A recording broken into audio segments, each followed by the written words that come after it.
as a dentist, as a doctor, I want to know कि which is more harmful for your oral, smoking cigarette or vape, and how they are correlate or how they can damage your overall. Oral.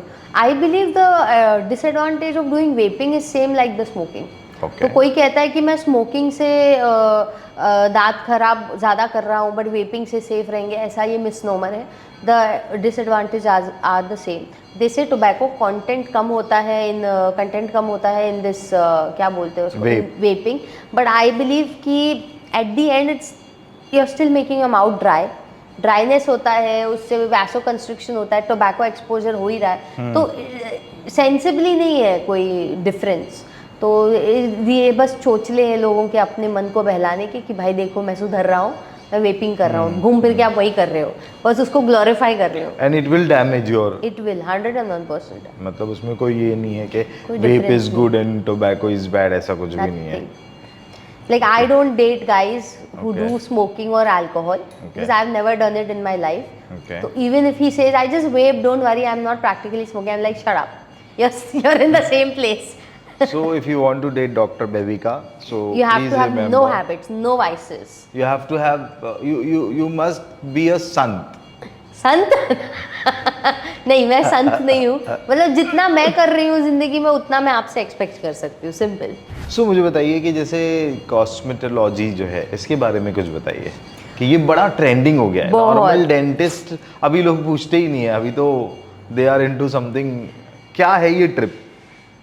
C dental cosmetics में बहुत सारे मुझे पूछना है ना, मेरा सवाल ऐसा है कि जो डेंटल कॉस्मेटिक है वो आखिर है क्या, एंड सडनली जो है जेनजी और मतलब सारे मतलब जवान बूढ़े सब उसकी तरफ क्यों भाग रहे, क्या पर्पस है?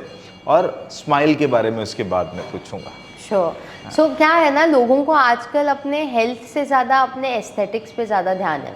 So somebody who looks very prep and proper and you know very stylish और rich or nice, they might be suffering a lot deep inside. Okay. So I've seen girls, you know, I've literally been a part of the entertainment industry. I've been surrounded by upcoming actors or uprising people or struggling or you could say established people also. Their internal health is doomed. But they have a very fit body. They have a slender structure. Their oral health is doomed. They don't brush their tongue. But they just want to present themselves in a way like उनको veneers लगे हुए हैं, दिखने में बहुत aesthetic लग रहा है, बट अंदर क्या है, अंदर घिसे हुए दांत है with cavities and it's bad. एक बार तुम्हारा veneer निकाल के पब्लिक के सामने आने की हिम्मत है तुम्हारी?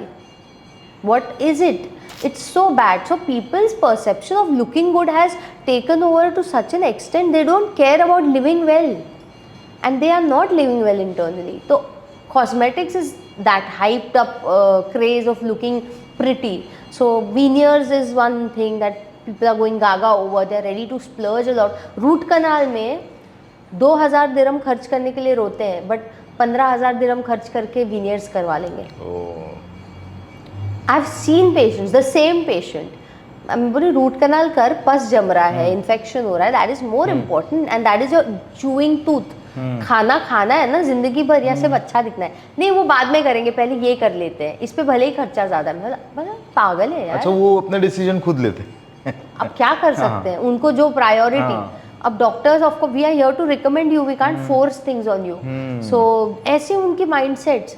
So this is very bizarre, you know. So the aesthetics is, dental aesthetics is a very primary part. Like there are a lot of actresses. Madhuri Dixit's smile is a perfect golden proportion smile.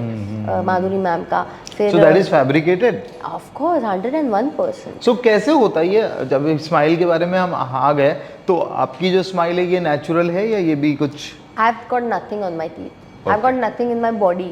Everything is very natural. So क्या है ये smile, मतलब एक चक्कर क्या है ये? So अगर हमें एनालाइज करना है और किसी को अच्छी स्माइल देनी है, so first we look at the gold, creating a golden proportion. What is golden proportion?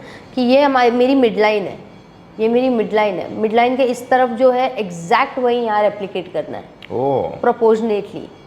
And it should be in a way that it should look very aesthetic and certain norms है aesthetics के. सो जो ये जो सामने के जो central incisors है, बड़े दांत है 2, इनका साइज बड़ा होना चाहिए एंड लॉन्गर होना चाहिए दैन द लैटरल. अच्छा। तो लैटरल थोड़ा हाइट में कंपैरेटिवली छोटा रहता है और कैनाइन ज़्यादा शार्प होनी चाहिए. It also depends it's a male or a female, it's a corporate person or a artistic person. उसके हिसाब से भी शेपिंग, साइजिंग, आकार सब चेंजेस करके हम उसके हिसाब से स्माइल देते हैं. तो आप एक मतलब मैंने ही देखा था Jiya Shankar who was with me in the same season. She has been years and she's known a lot for her smile. Oh my god, what smile! And she used to only smile in the show only. She used to laugh.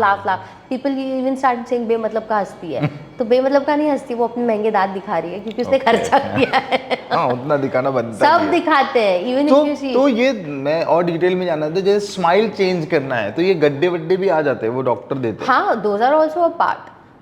They create artificial dimples. मतलब वो- क्या operation करके?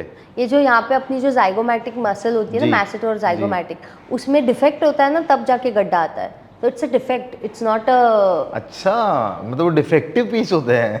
पूरे defect होते हैं.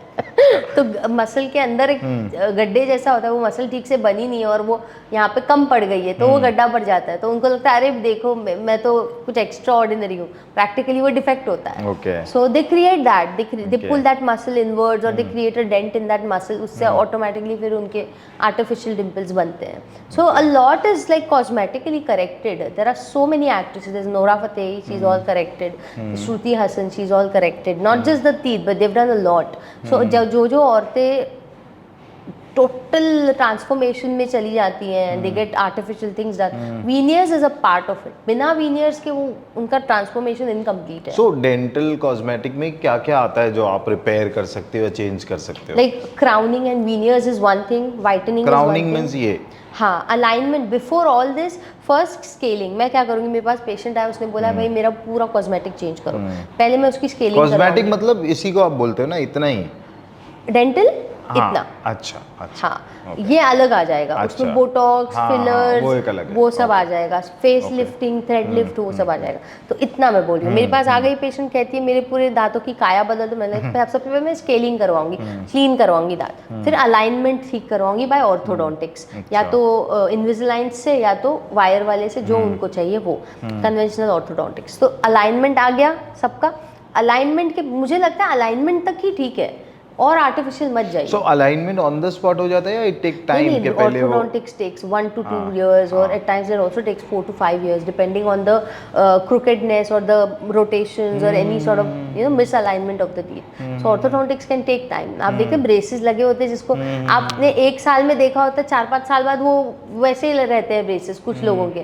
तो आप पूछो भाई ऐसा क्या हो गया, अब तक क्यों ब्रेसेस है? तो वो कहते हैं ना कि नहीं ये आया वो आया, ये दांत भी था वो दांत. तो Align होते रहते हैं. हाँ, अलाइनमेंट कुछ का 1 साल में हो जाता है, जो बेसिक चीजें होती हैं. अब वो ब्रेसेस चेंज हो गए ना, जो लोखंड लगा रहता था? लोखंड हट गया, अब इनविजिलाइंस आ गया है. तो देयर आर इनविजिलाइंस. तो it's just like a plastic layer on your teeth. You put it, snap it off, and all it does is it creates slight pressure on your teeth and aligns your teeth. अच्छा. So पहला होगा cleaning, scaling. Second होगा alignment bye orthodontics. Third होगा analysis of your teeth. जैसे कि वीनियर्स करने से पहले मैं ये देखूंगी कि दांत प्रिपेयर करने की ज़रूरत है या नहीं है. वीनियर्स में प्रिपरेशन नहीं करना होता है मोस्टली. बहुत मिनिमल 0.2 mm का प्रिपरेशन या कटिंग. ठीक है, बट कभी कभार उसकी ज़रूरत ना भी पड़े, वो मैं देखूंगी. कभी कभार पड़ती भी है. तो इंटरडेंटली करना है नहीं करना है, वो सारा एनालिसिस करके then we might do the veneers. That is not where it stops. Then comes the part when किसी की लिप अलाइनमेंट भी ठीक नहीं है, उसमें भी एस्थेटिक्स. अगर किसी की रिवर्स स्माइल है, जिसकी बहुत ऊपर का होठ बहुत छोटा है, नीचे का थोड़ा बड़ा है, या फिर दोनों होठ छोटे हैं, तो फिलर्स डाल के होठों को थोड़ा बड़ा कर देते हैं. क्या होता है वो फिलर्स? अच्छा, इंजेक्ट करते हैं? जी, वो सब्स्टिट्यूट ऑफ हाइल्यूरोन होता है अपना. अपने जो कोलाजन होते हैं ना, वो स्किन में ऑलरेडी कोलाजन होता है, उसी का सब्स्टिट्यूट होता है. ओके. इन अ फ्लूइड फॉर्म और इन पाउडर फॉर्म, जिसको बना के वो लोग डाल देते हैं, और फिर उससे वॉल्यूम आ जाता है, तो छोटे होठ बड़े हो जाते हैं. तो वो एस्थेटिक्स में कंट्रीब्यूट कर देता है. रिवर्स स्माइल ठीक हो जाती है क्योंकि ये पार्ट पंप अप हो जाता है. ओके. हाँ, तो ये हो गया ओवरऑल एस्थेटिक. इससे मैंने कर दिया उसका ये ठीक. फिर अभी और क्या क्या ठीक करना है वो अलग. अच्छा, तो मतलब ये ट्रीटमेंट होने के बाद आपकी स्माइल एक्चुअली इतने पोर्शन में ही आपकी स्माइल है वो चेंज होती है? बहुत ज्यादा इम्पैक्ट. अच्छा, ये साइंटिफिकली प्रूवन है. और इंसान की स्माइल उसकी पूरी लाइफ बदल सकती है. professionally, personally, on an individual level, on a soulful level. I swear to God, जब इंसान अपने बारे में कॉन्फिडेंट फील करता है ना, अपने आप को स्माइल करते हुए देखता है और खुद पे इम्पैक्ट आता है ना, उसका काया ही बदल जाता है, अलग तरह का पर्सनैलिटी ग्रूम हो जाता है. वो जो भी काम करने जाता है उसको पता है उसमें ज़्यादा इम्पैक्ट डाल सकता है. कॉन्फिडेंस हो जाता है. Yes, when a person with good teeth is talking to you, it leaves an impact on you. Compared to somebody who's not got good teeth, you won't take them seriously. जिसके दांत खराब है वो आपसे बात कर रहा होगा, आप उसको सीरियसली ही नहीं लोगे. बट जिसका एकदम अच्छी दांत, अच्छी स्माइल है, ऐसे बात कर रहा है, जानबूझ के दांत दिखा रहा है, तो उसको तो और अलग तरीके से सीरियसली लोगे ना. So it really impacts a lot of lifes. So ऐसे कोई पेशेंट्स की स्टोरी है तुम्हारे पास जिसकी लाइफ चेंज हो गई? Well, I've seen teenagers coming to me and अच्छा, teenagers भी आते हैं. Teenagers mostly come for aesthetics and all this. So yeah, it affects their confidence suddenly. Once they step into my office, they come like this. And they're talking like this, yeah, what else can be done? Are we doing this? Are we not? And the last day when they've left out, leaving my office with a beautiful smile, they go like this, yeah, yes, okay dog, I'll see you, thank you. They go like this. And you can see that sudden pump in their body, sudden pump in their confidence, sudden happiness. You're practically affecting someone's mind in another level. सो मतलब आपने ये surgeries India में भी किया है या फिर UAE में ही? यूएई में भी की है. These are not surgical, major surgical procedures. Okay. Surgical procedures that I've done are third molar extractions, which are the major surgical. So but India में भी किया you? Yeah. India में सीख के काम करके वहाँ कर रही हूँ. हाँ, but now you're practicing in UAE. UAE, yeah. So मतलब आपको जाना है तो आपको UAE जाना पड़ेगा. If you want me to work in Mumbai, you have to pay me 50,000 per RCT. Are you ready to? I'll do for you. So ulcer जो है वो भी एक कंडीशन है, वो ओरल हेल्थ की, तो वो क्या exactly and how to get rid easily from ulcer? लोगों को अल्सर हो जाता है तो वो बोलते हैं कोकोनट लगा लो या कोकोनट का दूध लगा लो, ऐसे कुछ लगा लो, तो what is that?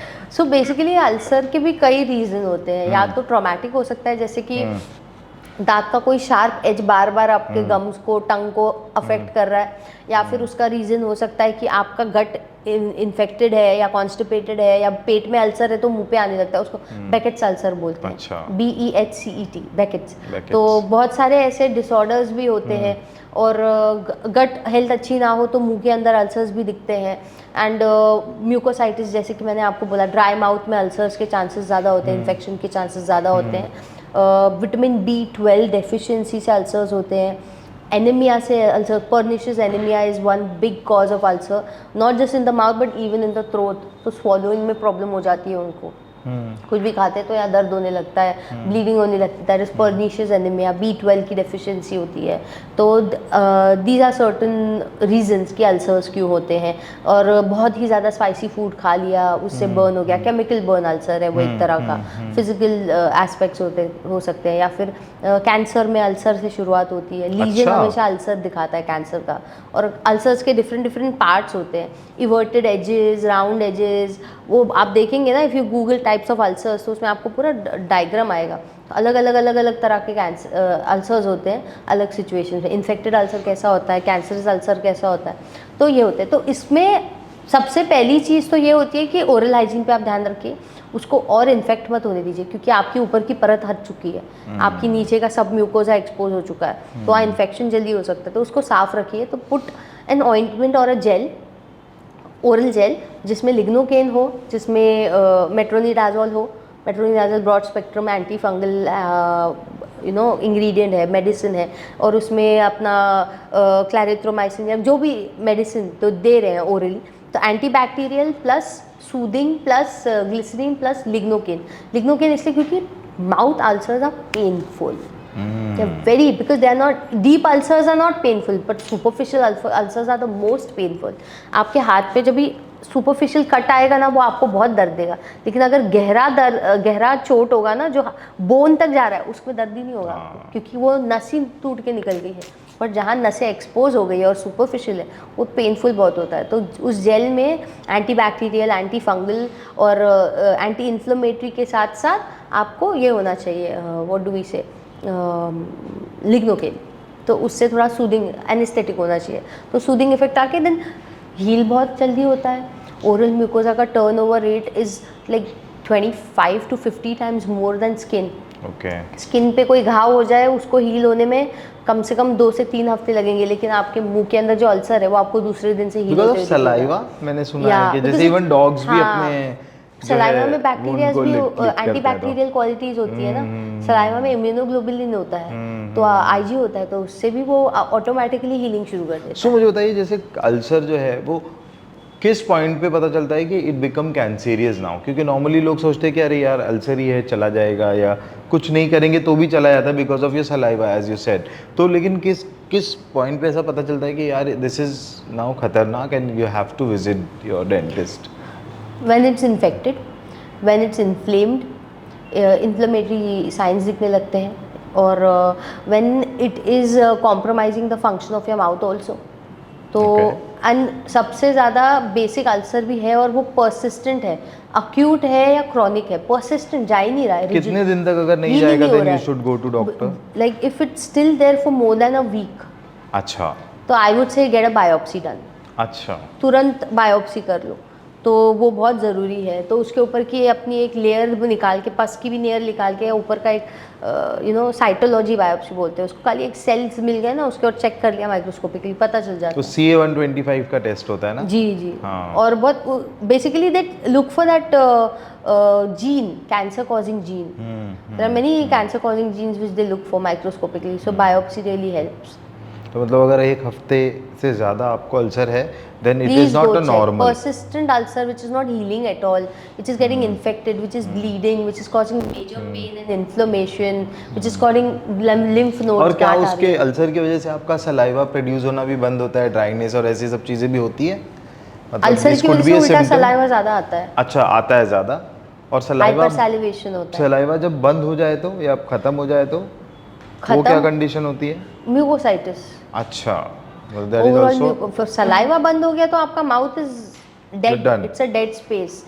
Mouth is a factory generating, doing work throughout the time, talking, sensing, tasting, biting, chewing, swallowing and even keep, तो उसको रखने के लिए तो सलाइवा तो there is a cancerous condition अगर ऐसा कुछ होता है तो? या not always cancer, not everything leads to cancer, but infection is the first sign of inflammation and infection are the first pathways it will go to if the saliva is stopped. But very much treatable, that is. Mucositis depends on happen because of what. If it's happening because of chemotherapy and all, उससे करने से हो रहा है, therapy बंद कर दो, normal हो जाएगा। If it's happening, mucositis is happening because immunocompromised patient है, उसका ओवरऑल हेल्थ ठीक हो गया, फिर वो वापस नॉर्मल हो जाएगा। Depends on what condition has caused. Okay. ये टूथ फ्रैक्चर्स क्यों होते हैं, मतलब what is the reason behind it? Physical trauma होता है या अंडरलाइंग होता है? सो टूथ फ्रैक्चर्स कैविटी से अगर हो रहा है तो ऑब्वियसली इन्फेक्टेड। टूथ फ्रैक्चर होता क्या है वो भी पहले समझाइए ऑडियंस अच्छा, को। हाँ, मतलब दांत टूटने लगते हैं ऐसा? हाँ हाँ, तो Ellis, there is a classification of Ellis and Davey classification of tooth fracture. तो वो छोटा सा एक चिप ऑफ इनामिल हो गया है, 1 2 3 4 स्टेजेस होते हैं उसके, पार्ट्स होते हैं। तो इनामिल चिप ऑफ हो गया, डेंटिन के साथ चिप ऑफ हो गया, फिर प्रॉक्सिमल चिप ऑफ हो गया। प्रॉक्सिमल मतलब दांत का ये सरफेस है, the surface is between two teeth, that is proximal. The surface that we see is facial and the surface that is behind towards the tongue, that is lingual. Okay. तो वो कौन सा part किस level पे हो रहा है, तो पूरा क्राउन निकल गया, वो एक अलग लेवल है, रूट तक चला गया, वो अलग लेवल है। तो अलग अलग तरह के फ्रैक्चर्स होते हैं। तो इंसाइडर्स में ऐसा होता है, मोलार्स में there is a fulcrum, 2 root, 3 roots, 4 roots, कितनी रूट्स हैं उन सबको कनेक्ट करने वाला एक सेंट्रल जोन होता है। वहाँ फ्रैक्चर हो गया तो इट नीड्स एक्सट्रैक्शन। अच्छा, देन इट नीड्स एक्सट्रैक्शन। और वो मुझे एक्सरे में कैसा पता चलता है कि पेशेंट बोल रहा है कि दर्द हो रहा है, दर्द हो रहा है, मेडिसिन लेके भी दर्द हो रहा है, पेन किलर 2 हफ्ते से ले रहा हूँ फिर भी दर्द हो रहा है, कुछ नहीं हो रहा है, दर्द हो रहा है। और उसको ना कभी कभार दांत हिलता हुआ भी महसूस नहीं होगा, बट इट्स फ्रैक्चर्ड इनसाइड। तो वैसे में मैंने check the x ray, there is a J shaped halo. X ray में ना ये रूट है ना, ये चलिए ये दांत है मेरा, ये रूट है, यहाँ पे काला सा धब्बा दिखेगा पूरा फैला हुआ, तो that is root, that is fracture, proper fracture, it needs extraction.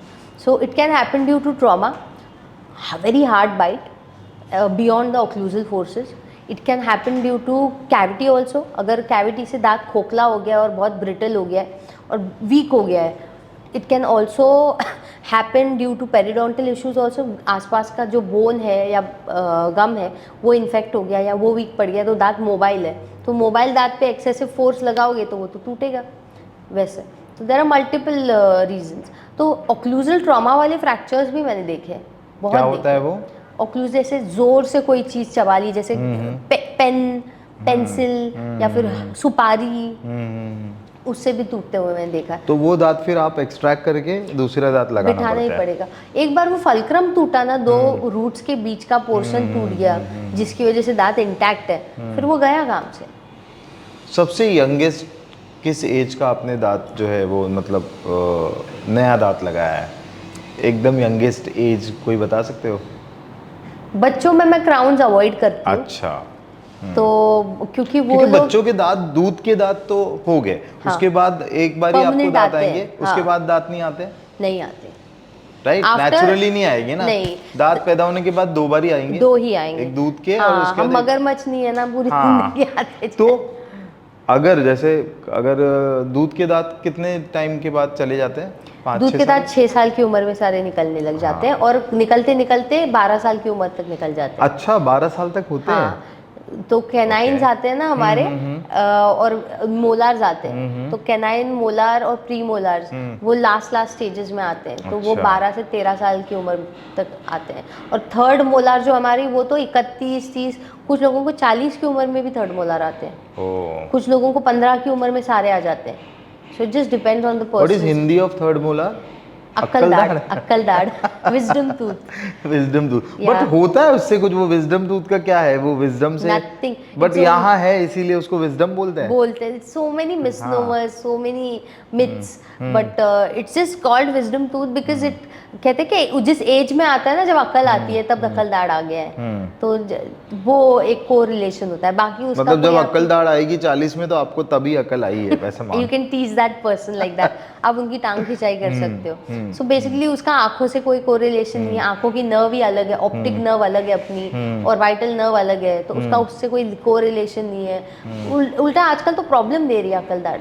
अगर आपको इनिशियली अक्ल दाढ़ आ रही है और दर्द हो रहा है, इन्फेक्शन हो रहा है, फर्स्ट स्टेजेस डॉक्टर्स भी अवॉइड करते हैं, सिर्फ मेडिसिन देके या फिर उसको क्लीन करवा के रखते हैं कि नहीं हमें निकालने की जरूरत नहीं। सेकंड स्टेज में फिर थर्ड एपिसोड आते आते then doctor says we have to remove it because it's causing a lot of problem. क्योंकि उसकी सीरियसनेस को देखते हैं, वो क्या है क्या एंड नहीं है। It really affects teeth around you and gums around you and bone around you. अच्छा, अब तक का सबसे फनी मिथ कौन सा सुना है आपने डेंटल के बारे में? यही कि अक्ल दाढ़ निकालने से अंधा हो जाता है इंसान। अच्छा। हाँ, ये एक सुना है, और मैंने ये सुना है कि स्केलिंग करने से मेरे दांत लूज होके गिर जाएंगे। हाँ, ये मैंने भी सुना ये है। मैंने सुना है, वो मुझे बहुत अजीब लगता है कि कैसे, मतलब रातों रात आप इतना कैसे सोच सकते हो कि बस मैंने क्लीनिंग करवाई, आज मेरे दांत गिर गए। सो दे से ऑल दिस एंड देन से लाइक जैसे कि चारकोल घसने से मेरे दांत एकदम वाइट हो गए। बट हुए? नहीं, उसका कोई एविडेंस ही नहीं है।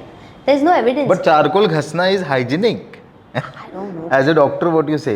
It's a very pigmented substance. आपके दांतों के बीच में अटक गया तो उल्टा स्टेनिंग कर देगा यार। और और उसके वो एडवर्स निकालने के लिए आप इफेक्ट, हमारे पास आओगे, वो मेरा काम बढ़ गया। उसके एडवर्स इफेक्ट होंगे ही ना चारकोल के। ऑफ कोर्स, इंजेस्ट कर लिया तो अलग लेवल पे, ये कुछ एविडेंस नहीं है, जिसका साइंटिफिक एविडेंस नहीं है वो कैसे मैं आपको सपोर्ट करूँ। ओके।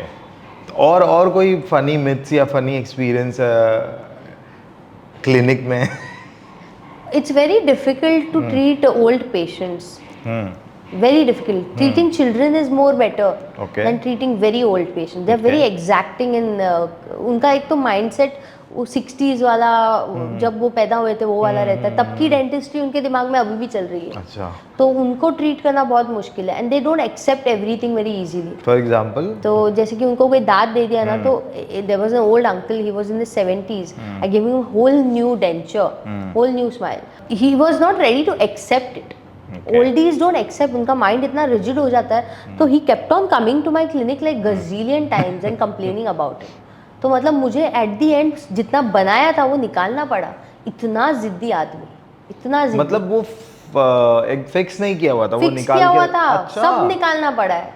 ओह। इतना उन्होंने there was no problem at all. And he was telling me ना अभी ये निकाला, अब मेरा इम्प्लांट करो.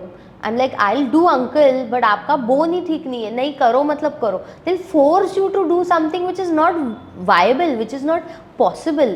क्योंकि बेस ही नहीं है. इतना पतला बोन बचा है, like a flap. उसके ऊपर क्या मैं स्क्रू डालूं? I need a proper bone, I need some biological grounds to perform that. वो है ही नहीं, but they're very rigid. उनको लगता है I know better than you, I know my body better than you. चलो करो. तो फिर किया? पागल हूँ मैं, मेरा लाइसेंस हट जाएगा. मैंने बोला मुझे माफ कीजिए, मैं आपको ट्रीट नहीं कर सकती. Even if I lose money, I am not like those. There are a lot of clinicians who don't care about what happens next. They just care about I am getting money now. That is not right. That is not ethical practice. You'll end up into a major problem later. Very major. And वहाँ तो और strict है ना. वहाँ तो खतरनाक level पे strict है. ये क्वैकगिरी ये लोग यहाँ कर सकते हैं, वहाँ पे नहीं कर सकते आप. Not at all. So that's why I keep things simple and normal rather than complicated. मैं ये करके दिखा दूंगी, मैं वो करके. I don't do that. When it's dentistry, I do very casual and simple. And doctor का काम भी होता है कि अपने पेशेंट को सही से जो कोई प्रॉब्लम लेके आया है उसका सोल्यूशन ढूंढना है और प्रॉब्लमेटिक नहीं बनाना है. So that is our work. I am like I don't want the money. I'm okay with it, but please go to somebody else. ये इतना ट्रबल किसी और को दे दो, पर मुझे नहीं चाहिए. मुझे बताइए कि जो हमारे एंसेस्टर होते थे, जब आप मिडिवल पीरियड में सब में जाते हो, वो तो कोई ब्रश यूज़ नहीं करते थे, फिर उनके दांत कैसे? As I said, they used to have a very protein and fiber rich food and diet. All veggies and raw meats. वो ज़्यादा होता था उनके. इसमें सब जंक फूड और आजकल वाला स्टिकी फूड नहीं था. Rich in carbs and sugar नहीं था. सो उससे क्या होता था, they used to eat it and they used to pull it out. So they didn't need it. उस तभी तो फ्लोराइड भी नहीं था, एग्जिस्टेंस ही नहीं था इन चीज़ों का. Their appetite was different than ours. And their bone density and teeth density was also better. Like with time, with evolution, man is turning very weaker, shorter, weaker, lesser bone density, lesser muscle mass. You get my point? So वैसा होता जा रहा है. तो मैं ना to be specific जानना चाहता हूँ कि कैसे फूड आपको इनटेक करना चाहिए, या क्या एग्जैक्टली कौन से फूड आपको इनटेक करना चाहिए जिससे आपकी ओरल हेल्थ और गट हेल्थ जो है वो अच्छी रहे. Food rich in protein, fiber, vitamins, zinc and minerals. Carbs and sugar आप रखिए. मैं ये नहीं कहती oh run away from sugar, run away from. मैं नहीं कहती because I eat everything. How can I suggest you something that I do and you don't have to do? So I can't be suggesting you the other way around. But I would say intermittent fasting is very good for everyone. वो old age में तो करना ही पड़ता है. अभी से आदत डाल दो. वो एक मील जो भी आप दिन में ले रहे हो ना, उसमें आप लेंटिल्स, प्रोटीन्स, दाल ये अच्छा इन्वॉल्व करो. मुझे लगता है कि रोटी से ज़्यादा हेल्दी राइस है. तो रोटी थोड़ा कम अवॉइड करो, कम खाओ, बट राइस अच्छा खाओ. That is a good source of carbs. Time खा रहे हो. हाँ, कार्ब्स का अच्छा कार्ब्स लाओ. शुगर का क्वांटिटी बहुत कम कर दो. इवन तो आई am a sweet tooth and I love sugar. I'm not practicing what I'm preaching right now, and I'm not even guilty about it. So that's Bibika. Yeah, I'm unapologetic about my sins. The only sin I commit is eat sugar. I love to eat sugar. तो मैं आपको क्या इस पे प्रवचन झाड़ू, छोड़ो ना. सो फिर भी मैं चाहता हूँ कि ना हमारी ऑडियंस के लिए आप है ना एक पूरे दिन का मील प्लान बताओ कि भैया आप ये खाओगे, सो आपका जो ओरल हेल्थ और ओवरऑल हेल्थ बेस्ट रहेगी. So I would say dal is a very good source of protein. Lentils वाली अलग अलग तरह की सारी दाल मिक्स करके बना के खा सकते हो. देन राइस एंड दाल भात, I mean that is the best staple food. सबसे बेसिक है बट सबसे कमाल है. करी चावल और दाल चावल. देन रोटी थोड़ा अवॉइड करो. आई वुड से वीट वाली हेल्दी होती है बोलते हैं, बट फिर भी अगर आप रोटी और चावल साथ खा रहे हो तो साथ मत खाओ. दोनों में से कोई एक चीज़ खानी होगी. Single grain. Yes. And there are lot of vegetarians who have vitamin B12 deficiencies which later leads to pernicious anemia. Okay, and वो विटामिन B12 के वेजिटेरियन रिप्लेसमेंट्स हैं तो आप देखिए, वरना you will have to include little chicken because that comes only out of nonveg. तो chicken and fish is the best means. बाकी मुझे कोई मीट नहीं पसंद. I am a Maharashtrian. I love seafood and chicken, but बाकी कोई form of meat I'm not a fan and I wouldn't suggest. And उसको शायद राइट फॉर्म में खाना चाहिए, Yeah, कि फ्राइड की जगह फ्राइड की जगह roasted tandoori chicken is tandoori everyone's chicken favorite और nowadays. Tandoori fish. Even Shahrukh Khan sir loves हाँ, तंदूरी हाँ, चिकन हाँ, क्रेजीली, वो दिन भर खाली वो खाएंगे, वो सालों सलाद साल के साथ। तंदूरी चिकन खाते रहेंगे, हाँ, उसके अलावा कुछ नहीं. I mean that man is so obsessed over And his he's so wife, his fit and food, fine. his kids. So be so fit passionately and fine, obsessed yeah. like Shahrukh Khan and eat one thing. एक ही चीज़ है, एक ही quantity में एक ही वक्त खाओगे, आपकी body अच्छे से रिस्पॉन्ड करेगी. अलग अलग चीज़ें अलग अलग क्वांटिटी में यू नो हैपेजार्ड मैनर में आप खाओगे ना, आपकी बॉडी को समझ नहीं आता रिस्पॉन्ड कैसे करूँ. That's when the problem happens. How to choose a right dentist? That is a The see, most difficult you're question. talking to the right dentist, so you don't have to choose anyone else. All you have to do is come to Dubai and get yourself treated by me. That's a selfish answer, but I would say when I had to see, even if I'm a dentist, but I had to contact a good dermat for myself because I had a birthmark on my face. So वैसे में how I chose the right doctor, I'll tell you. So I went to all possible doctors. There was one doctor, I wouldn't take his name. He's super duper famous in dermatology. Okay. बहुत बड़ा नाम है उनका, बहुत बड़ा. जुहू पे है उनका क्लिनिक। जुहू पे है, ओशीवरा में है, हर जगह है. तो वहाँ मैं गई, मैंने बोला मेरा बर्थमार्क का कुछ करो. He gave me nothing. Okay. He just said on my face, it's hopeless, it's useless to think about it, just live with it. तो I felt so bad because I was a dental student at that time, और मैंने medical science देखा है, मुझे पता है हर चीज़ का इलाज निकल सकता है. मैं ऐसी स्टबर्न थी. So I sat down and I kept on looking for more profiles. I knew there must be some laser for my birthmark. तो then I I kept on looking and then I found Dr. Kalpana Sarang. I'm not trying to do a paid promotion. I'm genuinely recommending Dr. her. Kalpana Sarangi. Yeah, okay. she's here in Oshiwara also, Okay. near my home. Okay. So she's got a lot of experience in Germany. She's got a lot of experience in Nanavati, Lilavati. So these are certain hospitals that she's worked at. These are doctors from these hospitals are fabulous in India. Let me tell you. Any doctor who has got good exposure working in multiple hospital setups, international exposure plus the national exposure. जैसे मैं भी practicing, international yeah. ले रही हूँ for a reason. Our work gets, utmost. Really fabulous. So she had that laser. For her, it was a piece of cake. Okay, you have this, yeah, I've done this. And literally in 6 sittings, my birthmark was gone.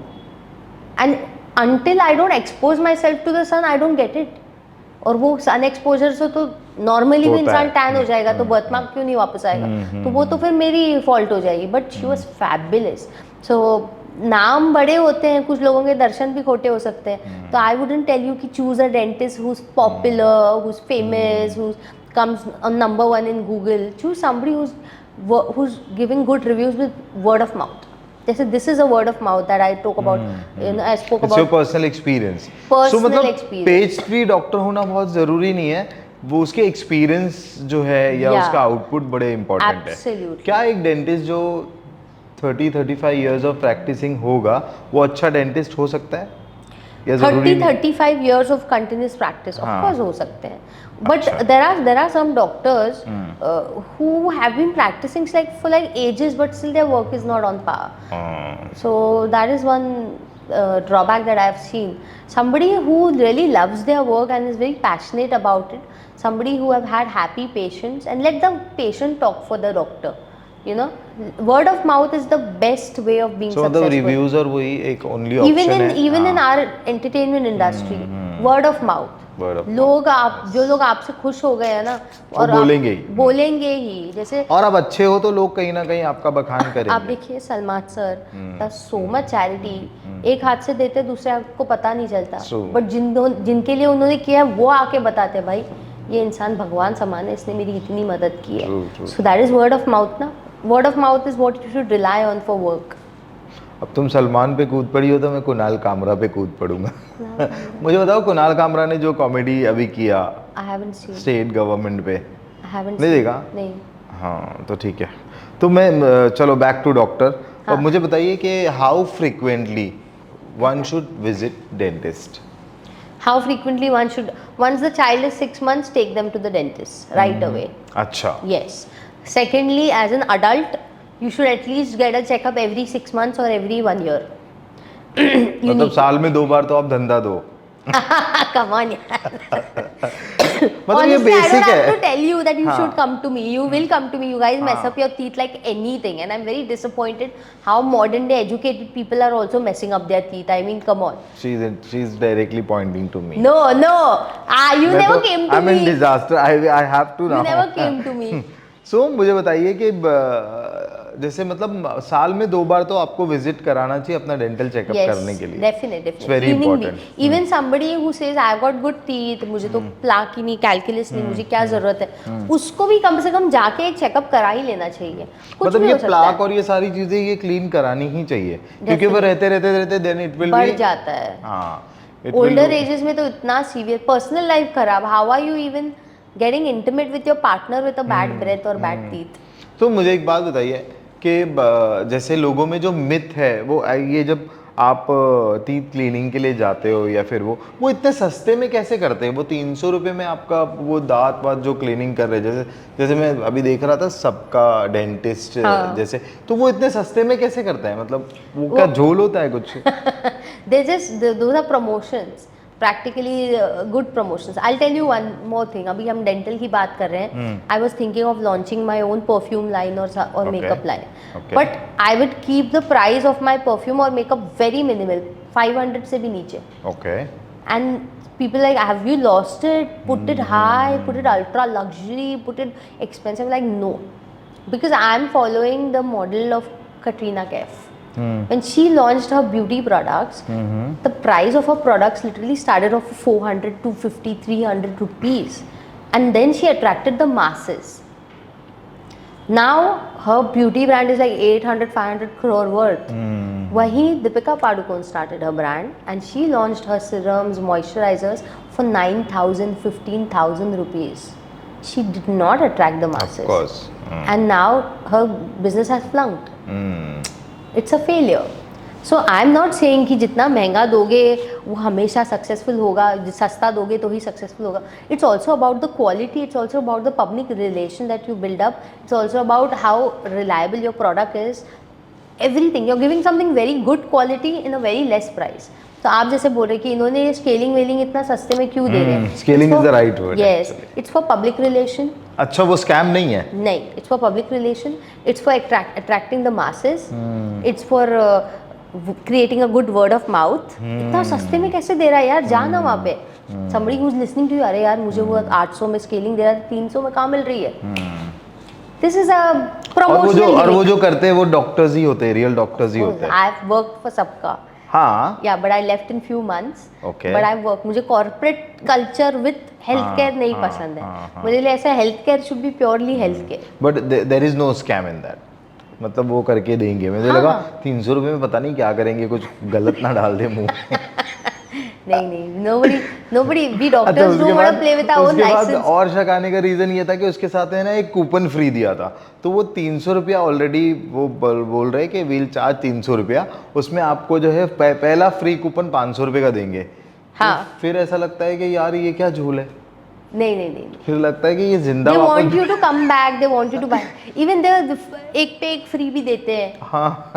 You know, I buy. कुछ डाल के ना दे दांत में, ये वापस I आएगा. buy sunscreens when they give me एक पे एक free. हाँ. I buy vitamin C frizzy tablets. You I like don't need to buy. buy only ना, you will get everything free. Your baby का दूरवे ना. नहीं, but I don't. वो दिन मेरे गए फ्री वाले. अभी मैं थोड़ा पैसा देती हूँ. So tell me one thing कि डेंटिस्ट बनने में कितने पैसे खर्च होते हैं? मेरे टाइम पे माय फी स्ट्रक्चर वाज. हाँ, मतलब आज तक का, मतलब यूनिवर्सली मैं पूछ रहा हूँ. जब मैंने किया था 7 years before dentistry pass out, तभी फी स्ट्रक्चर वो lesser. My fee structure was 1 lakh per year. तो मैं 9 lakhs में मेरा हो गया था. 4 साल का एकेडमिक्स, 1 साल का मेरा इंटर्नशिप. अभी फी स्ट्रक्चर बहुत बढ़ गया. अभी 3 लाख से शुरू हो जाता है पर ईयर, 4 लाख से शुरू होता है. And it's getting more and more मतलब एक्सपेंसिव. 20-25 लाख रुपया आपको जनरल एथिकल फीस लगेगी. ग्रेजुएशन का, फिर पोस्ट ग्रेजुएशन अलग. अच्छा. पोस्ट ग्रेजुएशन का आपको आराम से 40-50 लाख तक जाएगा. तो बहुत बहुत खर्चा बढ़ रहा है. तो ये पैसे वसूल कब तक होते? तुम्हारे तो हो गए होंगे ना मेरे वसूल? तो आराम से हो गए. मेरे तो 1 साल में हो हो गए थे। हाँ, तो ये बाकी लोग के पैसे कब तक वसूल होता है या होते भी हैं? A lot of doctors practice dentistry because their family are involved. A lot of kids are pressurized to get into medical science or dental science because the family is pushing them कि हमारा ये hospital खुला है, clinic खुला है, चलाएगा कौन, चल किसी पराये को बिठाने से अच्छा है घर का बिठा ले, चल पढ़ ले। तो most of the students in my college were forced to enter, and I was not forced. I was forcing my parents to let me study. मेरा situation अलग था. It's also very situational. It also depends. And I don't have anybody who gave me a backup. मुझे मेरे बाप दादाओं का clinic नहीं मिला जैसे बाकियों को मिल गया. Everyone set around me, you know, who had there are people in medical and dental science. So it all just depends. So वो लोग वसूल कर लेते होंगे या उनके मॉम डैड ने डिसाइड ही किया इसको डॉक्टर बनाएंगे तो पैसा जमा करके ही बनाया होगा. बट हम जैसे लोग जहाँ सब कुछ अनप्लैंड है और आगे पीछे कुछ नहीं है तो बस निकल गए, तो हम जो को थोड़ा एज आई सेड 5,000 का रूट कनाल करने की जगह मैं 50 वाला करने निकल गई हूँ, तो वैसे वसूल कर लो. तो अब जल्दी वसूल हो रहे होंगे. हाँ, बट होते हैं, मतलब हर डॉक्टर वसूल कर पाता है आपको लगता है? No, not everyone's making money. I'll tell you, when I was in my 12th grade and I wanted to decide what to do, I gave my CET. तभी MSET था, महाराष्ट्र CET था, नेशनल नहीं था, अभी नेशनल हो गया. तो तभी मैं जब गई थी तब before choosing dentistry or medicine, I went to my family doctor, physician, he's an MBBS, and I asked him क्या करूँ. तो ही सेड बिल्कुल मेडिसिन मत लेना क्योंकि जब तक तू मास्टर्स नहीं करेगी या MD नहीं करेगी कुछ कोई सीरियस नहीं लेगा. बिल्कुल नहीं, लाइफ अच्छा है ही नहीं, बहुत डेंटिस्ट्री ले, डेंटिस्ट्री ले. अच्छा. And then I went to my dentist also and I asked him क्या करूं. I didn't even have to ask him, he had the best life. He just came as per his hours. Emergency में कोई running नहीं, एकदम easy and easy going life. Luxury लग रहा था, ज़्यादा हाई प्रोफाइल लग रहा था, रिलैक्स था, म्यूजिक बजा रहा है, आराम से कर रहा है, chatting with me like a pro. He was happy. The physician was not happy. He was frustrated. He had a long queue outside. Amount of effort you have put through to become a physician, and you're going through so much hard work, and all you get at the end is less. But a dentist एक scaling किया तो आपका 800 रुपये आ गया, 1200 रुपये आ गया. एक root canal कर लिया आपका 7-8 हज़ार आ गया इंडिया में. At a point I was also an Indian doctor going through the process of making my mark here. So I've seen the struggle. I've practiced in government, charitable, private, everywhere you tell me. Everywhere. Charitable चौल वाले clinic में भी काम कर चुकी हूँ मैं. और सबसे ज़्यादा पैसा मैंने वहाँ बनाया है. I swear. Because mass practice में जो power है ना बॉस, business भी करो ना, masses, do it for the masses. I swear they will love you. और आपकी एक्सपर्टीज भी होगी उसमें, आपको बहुत ज़्यादा एक्सपीरियंस मिलेगा. आ गया भाई, खतरनाक लेवल का. ऐसी चीज़ें दिखी जो अमीरों में नहीं दिखती. But people are trying to pull down academic professions like अरे यार रील बना लो ज़्यादा अमीर बन जाओगी, क्या डॉक्टर बनना, क्या ये बनना. डॉक्टर बनने वाले देखो, मुझे देखो, मैं रील बना के अमीर बन गया. I hate that perception. आज भी मैं कहती हूँ पढ़ो लिखो. डॉक्टर बहुत इम्पोर्टेंट एलिमेंट है अपनी सोसाइटी का भाई. हमारे बिना सब बीमार पड़े रहेंगे. तो ये जो रील भी बना रहा है ना, जिस दिन दांत का दर्द होगा आओगे हमारे पास. तो मुझे बताइए कि हमारे व्यूअर्स के लिए 5 ऐसी चीज़ें जो आप बताएं जिससे लोगों का डेंटल प्रॉब्लम अवॉइड हो सके. Focus on your oral hygiene. Don't consume sugar much, not just for your oral hygiene but for your overall body. Even though I am guilty. And I would say कि अंदर से खुश रहेंगे तो बाहर खुशी झलकेगी. So it's all about internal happiness. Work on your mental health also because everything affects everything at the end. So an oral के लिए I would say smile even if you have a bad smile, and let me handle what happens next. हाँ.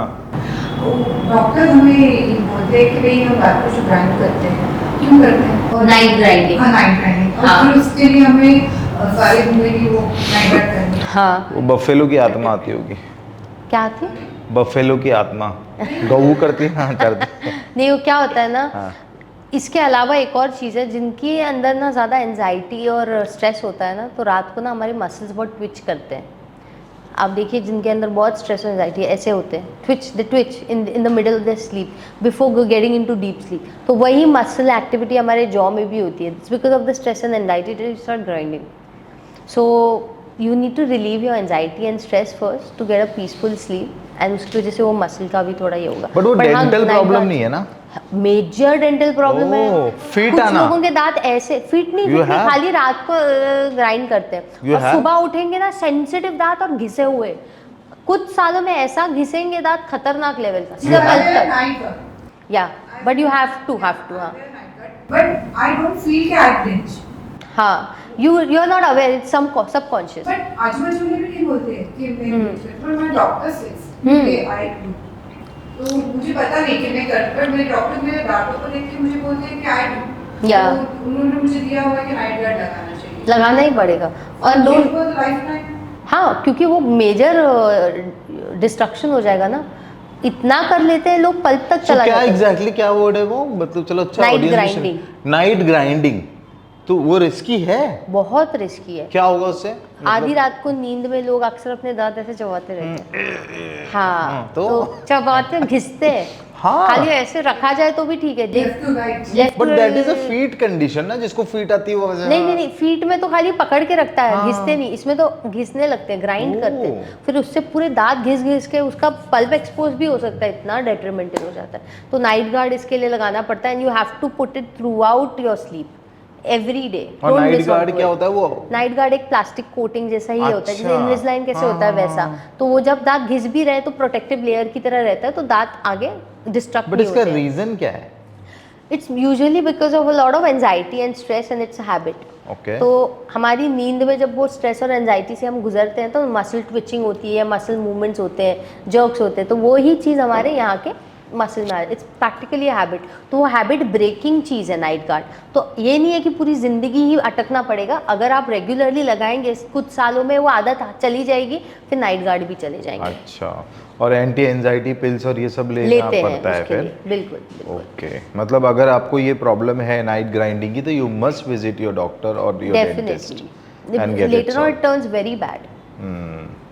क्या होगा extreme अगर होगा तो क्या हो जाएगा? दांत घिस के पल्प एक्सपोजर हो जाएंगे, घिस के कुछ नहीं। ऐसे पेशेंट देखे हैं, कुछ नहीं बचा, खाली गम्स बचे और टूटी हुई रूट्स बची है। इतना एक्सट्रीम देखा है मैंने, क्योंकि उन्होंने ध्यान ही नहीं दिया। एंड वो आप नींद में इसको कंट्रोल भी नहीं कर सकते। नहीं कर सकते। आपको नींद में दर्द भी नहीं हो रहा, सुबह उठोगे तब महसूस होगा कि क्या हो गया, सेंसिटिविटी बढ़ गई, दर्द सडनली शुरू हो गया, दांत घिसे हुए फ्लैट लग रहे हैं। ये सारे जो शेप है ना दांत के, कस्प है, ये वो सब घिस के फ्लैट खतरनाक लेवल पे ग्राइंडिंग करते हैं लोग।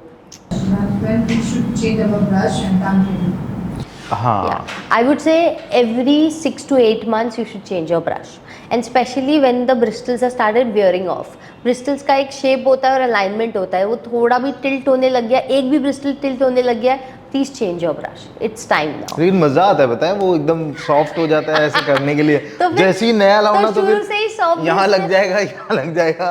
अरे मिलता नहीं है सॉफ्ट, हर आदमी बोलता है सॉफ्ट है, हमको तो सॉफ्ट लगता नहीं है।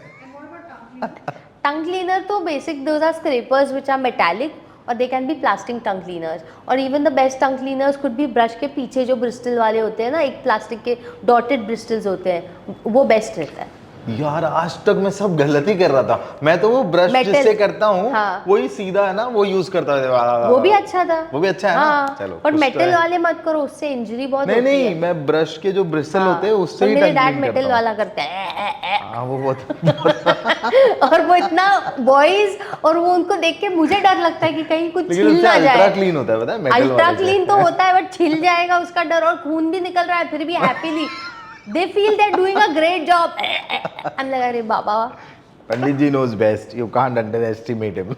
So that is Dr. बेबिका धुर्वे। बेबिका को इस रूप में उनके फैंस या ऑडियंस ने कभी देखा नहीं होगा कि she is a very renowned dentist, और उन्होंने उनकी एक्सपर्टीज़ के बारे में उन्होंने बताया, और कंप्लीट ओरल और ओवरऑल हेल्थ के बारे में बताया। तो मुझे लगता है आप कमेंट करके ज़रूर बताइए कि बेबिका जी की कौन कौन सी चीज़ को आप फॉलो करेंगे, and if you have any dental related questions for Babika ji, so हम उन तक पहुँचाएंगे एंड आपको उसके जवाब देने पड़ेंगे। And we will also put in our link के UAE में where you can contact her clinic, yes, and you can get an appointment if you are abroad in UAE. Yeah, if you live in Dubai, I practice in Al Barsha, so currently पूरा address नहीं दे सकती, पता नहीं भीड़ आ गई वहाँ पे.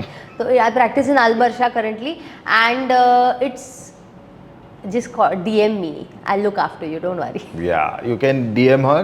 Photo साथ में फ्री मिलेगा. Yes. So thank you so much, Bebika. It's fun. Thank you. Thank you so much. Thank you for your precious time. Yeah.